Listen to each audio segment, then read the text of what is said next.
ക്ലാസ്സിൽ കേൾക്കാൻ പോകുന്നത് ശ്രീ ചിത്തിര തിരുനാളിനെ കുറിച്ചാണ്.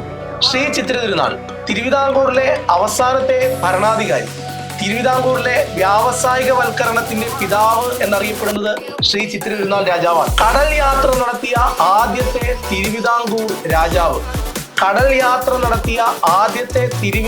രാജാവ് ശ്രീ ചിത്തിര തിരുനാൾ രാജാവാണ്. പുന്നപ്ര വയലാർ 1946 നടക്കുമ്പോൾ തിരുവിതാംകൂറിന്റെ രാജാവ്, വധശിക്ഷ നിർത്തലാക്കിയ തിരുവിതാംകൂർ രാജാവ് ശ്രീ ചിത്തിര തിരുനാളാണ്. തിരുവിതാംകൂറിൽ ക്ഷേത്രപ്രവേശന വിളംബരം പുറപ്പെടുവിച്ച തിരുവിതാംകൂർ രാജാവാര്? ഉത്തരം ശ്രീ ചിത്തിര തിരുനാളാണ്. തിരുവിതാംകൂറിൽ പ്രായപൂർത്തി വോട്ടവകാശം നടപ്പിലാക്കിയ രാജാവ് ശ്രീ ചിത്തിര തിരുനാൾ.